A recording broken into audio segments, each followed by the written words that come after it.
चलिए भाई हम लोग जो है अब डिस्कस करेंगे कौन सा पैरेलल रेजोनेंस सर्किट।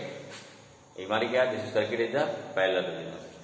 इसमें क्या लगाया, inductor L, resistance R, capacitor C, resistance R।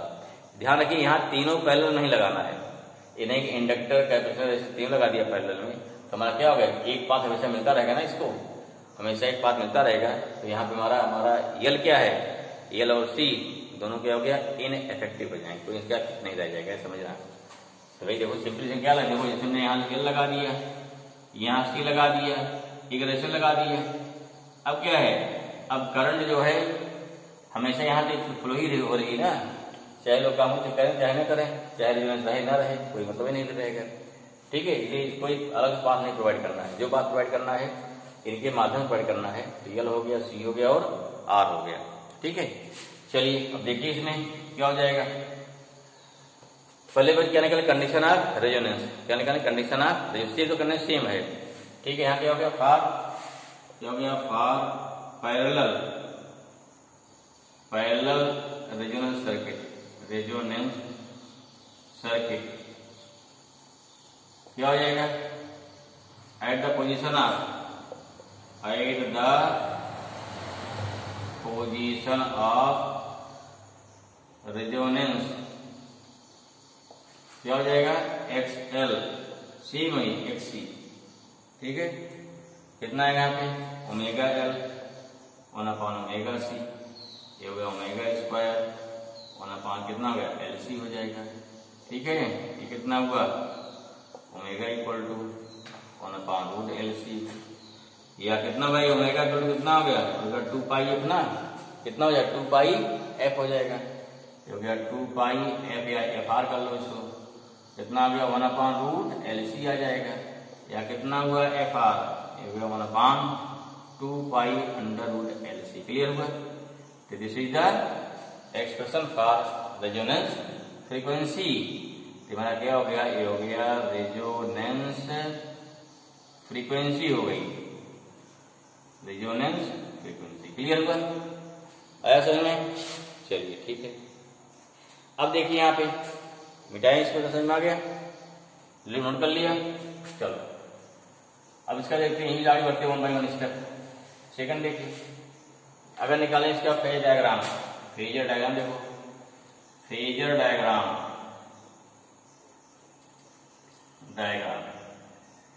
ठीक है।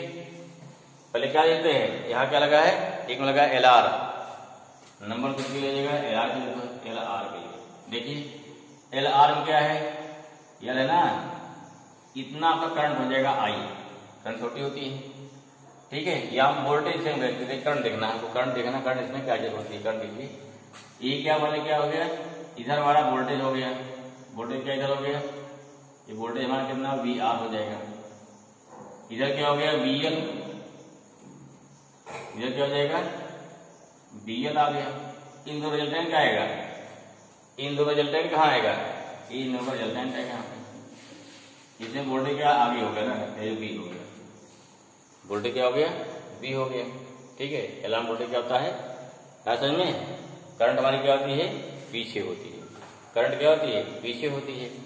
ठीक है, तो इस देखो यहाँ पे R की वैल्यू बहुत ही कम होती है, R वैल्यू क्या होती है, बहुत ही कम होती है ना, तो इसमें क्या मैक्सिमम क्या है, BL हमारा क्या होता है, यहाँ BL हमारा क्या होता है, ये होता है इफेक्टिव होता है, इसको समझना एक बार तब देख।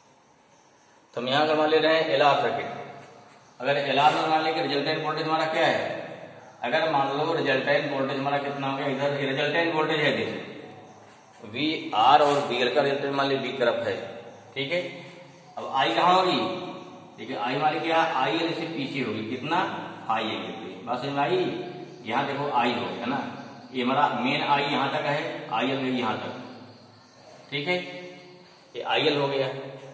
ऐसे अगर मान लीजिए क्या है, अगर ले रहे हैं उस पर IC क्या हो जाएगी, IC क्या वोल्टेज से आगे होती है मेन वोल्ट ना, यही BL BC ले लोगे अगर, तब क्या हो गया, ये BL और BC का रिजल्टेंट है, ये क्या है, ये BL और BC का रिजल्टेंट, BR का रिजल्टेंट यहाँ आ गया। ऐसे क्या अगर मान लीजिए BL अगर BC और ये सॉरी BL BR आ गया, ये B C B R resultant हो गया, अर्थात यहाँ क्या हो जाएगा, अगर यहाँ बी हो गया जो बी सी और बी आर का रिजल्टेंट हो गया, करंट हमारी कहाँ जाएगी, एफ आई होगी आई। मेन करंट देखो ये हमारा आई सी हो गई, ये मेन करंट क्या थोड़ा छोटी हुई थी ना रिजल्टेंट वोल्टेज से, मेन करंट देखो कम है, आईसी क्या बढ़ गई आगे है लीड कर रही। यहाँ फेज में निगेटिव पीछे तो है लेकिन फिर भी क्या है मेन करंट क्या है फिर ज्यादा जा रही है, इसे क्या बोलते हैं यहाँ पे, यहाँ क्या हो गया, ये हो गया फार नंबर 2 किसके हो गया, ये हो गया फार एलसी सर्किट। हाँ यहाँ कितना था एक्स, यहाँ कितना था भाई, यहाँ जेड कितना आता है, जेड आता है यहाँ पे under root X L square plus होता आर स्क्वायर, आई कितना हो जाएगा, तो यहाँ पे आई हो जाएगा कितना v अपान under root X L square plus क्या हो गया आर स्क्वायर, ये हो गया आई एल। ऐसे क्या हो जाएगा, आईसी कितनी हो जाएगी, यहाँ हो गया जेड क्या हो गया under root X C square plus क्या होता है आर स्क्वायर, या कितना हो गया आई सी कितना हो गया, ये हो गया v अपान under root X C square plus क्या हो जाएगा आर स्क्वायर, कितना हो गया प्लस हो जाएगा आर स्क्वायर, ठीक है ना। अब यहाँ देख रहे हो आईसी क्या इतना हो गया, एक्ससी कितना हो गया, इतना हो गया हमारा। अब आप जानते हो कि एल में वोल्टेज से करंट लीड करती है, करंट हमेशा देखो वोल्टेज कम होता है, उसके अलावा वोल्टेज से आगे चल रही है, मतलब पीछे वोल्टेज पीछे की देखो क्या वोल्टेज से वैल्यू क्या करंट की है, फेज में क्या है पीछे है लेकिन वैल्यू क्या ज्यादा होती है। ऐसे यहाँ जब वोल्टेज 0 होता ना करंट क्या मैक्सिमम होती है, नहीं इसमें क्या हुआ करंट यहाँ भी क्या है उसका ज्यादा है, तो यहाँ क्या हो गया कहते हैं फ्रॉम, यहाँ हो गया therefore from phasor diagram, phasor diagram it's obvious that the current in inductor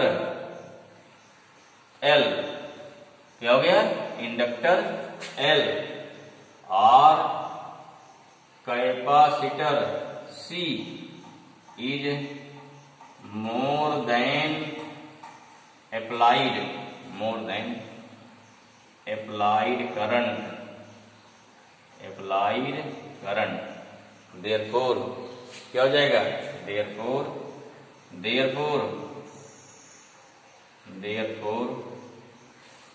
this circuit इन्होंने this circuit is known as current amplification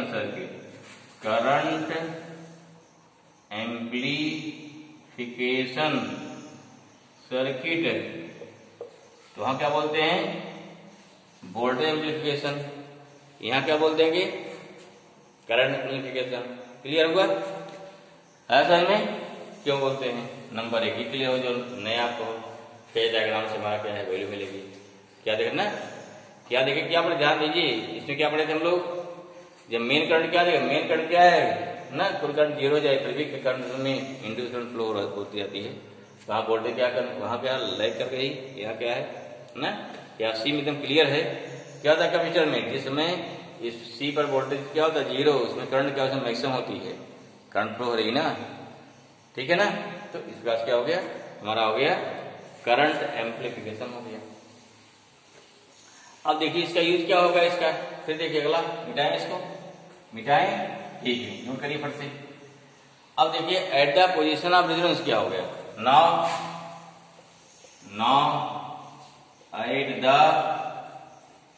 position of resonance, इस पे क्या हो गया पोजीशन ऑफ रेजोनेंस, ठीक है। लेट मान लीजिए क्या मानते हैं, लेट रेजोनेंस फ्रीक्वेंसी कितनी है, फ्रीक्वेंसी चलो फिर मान लेते हैं कितना, एफ आर इक्वल टू मान लो 5000, ठीक है 5000, सही मारा है। चलो मिटाएंगे तो भाई, तब क्या होगा समझिए, अगर एफ आर कितना हमारा हो गया 5000, नंबर 1 देखो, नंबर 1, सपोज नंबर 1 व्हेन, अब देखिए व्हेन क्या हो जाए, अगर when F R more than वाले 5000 तक जो जान चाहिए हाउ दे, तब क्या होगा, अगर फ्रीक्वेंसी बढ़ गई तो क्या हो गया, देन जेड कितना हो गया, तब क्या हो, तब यहाँ पर एक्स क्या हो गया, एक्स एल लार्ज, देन क्या हो जाएगा, एक्स एल क्या हो गया, एक्स एल क्या हो गया, एक्स बढ़ गया, दिस मीन्स क्या हो गया, दैट इज, या दिस मीन्स क्या हो गया, the value of x L increases, XL क्या करेगा, इंक्रीजेज, एंड एक्सी क्या हुआ, डिक्रीज किया, अगर डिक्रीज किया, इसको एक पाथ मिला है हमें जाने के लिए, क्योंकि यहाँ एक्सी हो गया, यहाँ पे एक्सएल हो गया, पहले क्या था, करंट जा रही है, तब क्या हो जाएगा, अगर वैल्यू इसकी घट जा रही है, इसकी बढ़ जा रही है, यानी इस पाथ में रेजिस्टेंस क्या कम हो गया ना, अगर इस पाथ रेजिस्टेंस कम हो गया तो इसमें क्या हुआ, करंट आसानी जा सकती है, तो माने क्या, अगर इसका रेजिस्टेंस कम हो गया तो इक्विवेलेंट क्या हो गया, ऑटोमेटिक कम हो गया, क्योंकि पैरेलल में इक्विवेलेंट क्या होता है, सबसे कम से भी कम होता है। Therefore the current easily pass from, क्या हो गया, from C and R, from the path C and R, therefore क्या हो गया, इक्विवेलेंट क्या हो गया, देयरफॉर इक्विवेलेंट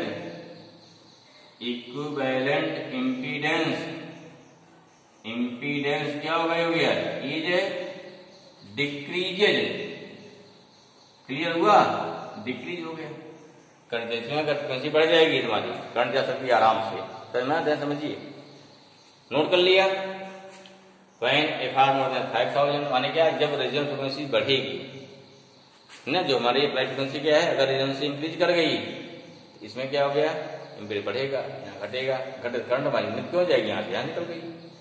सेकंड देखिए, सेकंड आइए, नोट करिए, when F are less than हो गया, बहुत कम हो गया, क्या हो गया भाई, क्या हो गया, अब क्या हो गया, हमारा एक्सएल छोटा हो जाएगा, एक्सी बड़ा हो गया, अगर ये बड़ा हो, ये छोटा हो, ये बड़ा हो गया, कोई बात, करंट यहाँ नहीं जाएगी, करंट यहाँ जाएगी, कहाँ जाएगी, करंट कहाँ जाएगी, ये से जाएगी, क्लियर हुआ, अब क्या, इसमें दिस वैल्यू क्या, अब क्या हो गया, एक्सएल क्या हो गया, डिक्रीज हो गई, एक्सी क्या है, एक्सी इंक्रीज हो गई, hence current passes from the circuit of क्या हो गया, the path of enlarge path हो गया, अर्थात क्या हो गया, अर्थात हो गया, देयरफॉर इक्विवेलेंट, फिर क्या हो गया, डिक्रीज हो गया, इक्विवेलेंट क्या हो गया, इज डिक्रीजेज, मीन्स अगर फ्रीक्वेंसी क्या है, सेकंड केस हो गया, फ्रीक्वेंसी बढ़ रही है, पाथ कहाँ मिल रहा है, सी जाने के लिए, घट रही है, कहाँ मिल रहा है, एल से हो गया, अगर लगा दो डीसी, यहाँ करंट नहीं जाएगी, सारी करंट कहाँ निकल जाएगी, ऊपर निकल जाएगी, करंट कहाँ नहीं रुकी ना, हमारी करंट हमारी क्या है, कम होने पर नहीं रुक गई है, ज्यादा होने पर नहीं रुक रही है, फिर क्या हो जाएगा, क्लियर हुआ, ठीक, अगर फ्रीक्वेंसी घटा दिया तो भी करंट जा रही है आराम से, बढ़ा दिया तो भी पाथ मिल गया उसको, हाँ, दिक्कत क्या, अगर दोनों इक्वल कर दिया तब क्या होगा, मीन्स नंबर 3 मिटाए इसको, इसमें क्या, व्हेन एफ आर नंबर 3 लिखो, सेकंड हो, क्लियर हुआ, चलो थर्ड क्या हो जाएगा, देखो 3 पे, केस थर्ड, व्हेन क्या हो गया, when F R equal to 5000, अब क्या हो जाएगा, when F R equal to 5000, then what happen, देखो अभी क्या है, जन क्या हो गया, देयरफॉर यहाँ हो गया X L equal to X C, ठीक है, दोनों इक्वल हो गए, अब ना तो जाने करंट यहाँ से मिलेगा, ना तो यहाँ से मिलेगा, अब जब ये जितना रेजिस्टेंस इसका हो गया उतना इसका हो गया, आर पहले से बराबर है, इसमें क्या हो गया, इसमें in that condition this circuit provide maximum impedance, therefore क्या होगा, देयरफॉर बोथ पाथ ना, बोथ पाथ कौन सा, एल एंड आर एंड क्या हो गया, L and C provide same impedance ना, same impedance, hence in this condition it provide क्या मैक्सिमम इम्पीडेंस, क्या देगा मैक्सिमम जो है मैक्सिमम इम्पीडेंस। क्लियर हुआ? इसे क्या इस कंडीशन में इसमें मैक्सिमम इम्पीडेंस आएगा। देयरफॉर क्या, देयरफॉर हेंस जेड क्या हुआ आपका, जेड मैक्सिमम हो गया।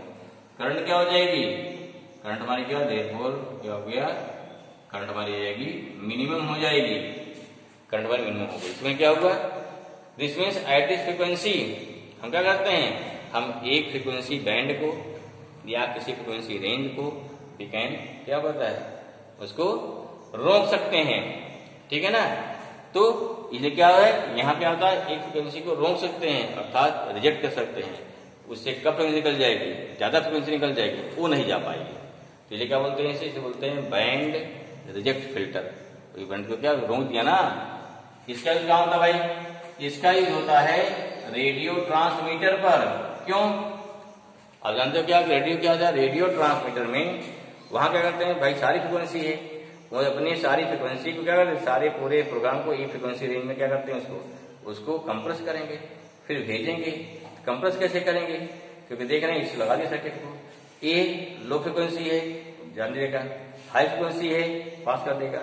उस फ्रिक्वेंसी रेंज मान लीजिए आप किसी रेडियो प्रोग्राम का अगर फ्रिक्वेंसी रेंज कितना है, उसकी बैंड में कितने अलाउ है, अगर अलाउ है मान लीजिए 5 किलोहर्ट्ज, तो मान लीजिए 10 to 15 किलोहर्ट्ज अलाउ है उसके लिए।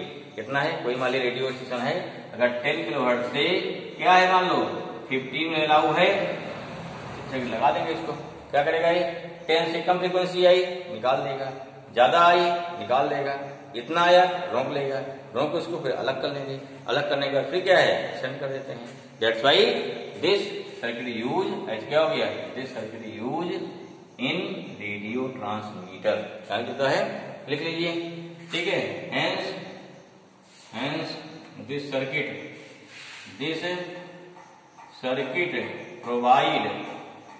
प्रोवाइड ठीक है ना मैक्सिमम इम्पीडेंस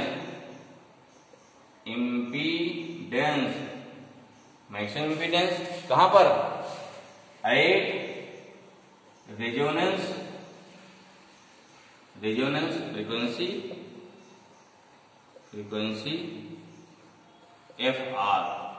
ठीक है ना, FR और it's frequency range it's frequency range. therefore this circuit can reject a particular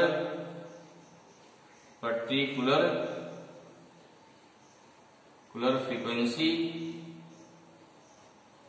क्या हो जाएगा FR और फ्रीक्वेंसी रेंज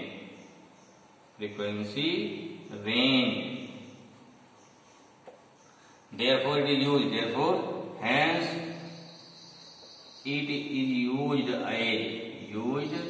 as number 1 क्या हो गया, बैंड रिजेक्ट क्या हो गया, फिल्टर बोलते हैं। नंबर 2 ठीक है, क्या होता है, it is used in radio और टेलीविजन जो भी है ट्रांसमीटर